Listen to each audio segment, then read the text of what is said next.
Praise the lord. దేవుని నామానికి మహిమ కలుగునుగాక. జూలై 15 ఈరోజు మనం నేర్చుకోవాల్సిన ఒక ప్రాముఖ్యమైన పాఠం. ఎందుకంటే ఈరోజు మా తండ్రి గారు బర్త్డే.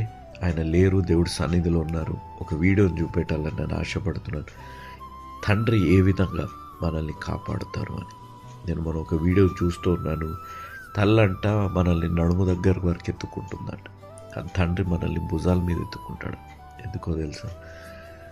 తల్లి చూడగలిగినంత వరకు ఎత్తుకుంటుంది, కానీ తండ్రి తను చూడలేనిది నా బిడ్డలు చూడాలని కోరుకుంటాడు. నా తండ్రి విషయంలో ఆ విధంగానే నేను చూశాను. మీ తండ్రులు కూడా అదే కోరుకుంటారని మీరు గ్రహించండి. కోబడుతుండొచ్చు, తిడుతుండొచ్చు, కొడుతుండొచ్చు, అసహించుకుంటుండొచ్చు, కొన్ని మార్లు ఇరిటేట్ అవ్వస్తుండొచ్చు, మనం అడిగింది ఇవ్వకపోవచ్చు. కానీ దాని వెనుక ఎంతో స్ట్రెస్ ఉంది, ఎంతో బాధ్యత ఉంది. నేను ఈ మాటలు చెప్పి ఎంతో స్ట్రెస్, ఎంతో బాధ్యత.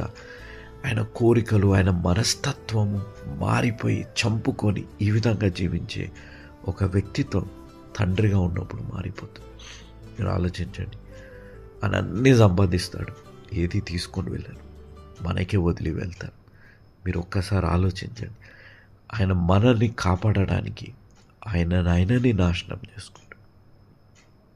ఈ మాట గుర్తుపెట్టుకోండి. తండ్రికి విలువ ఇవ్వడం నేర్చుకోండి.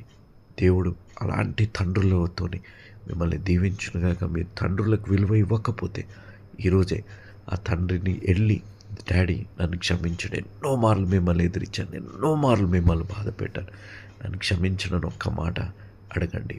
దేవుడు మిమ్మల్ని దీవించి ఆశీర్వదించునుగాక. ఆమేన్.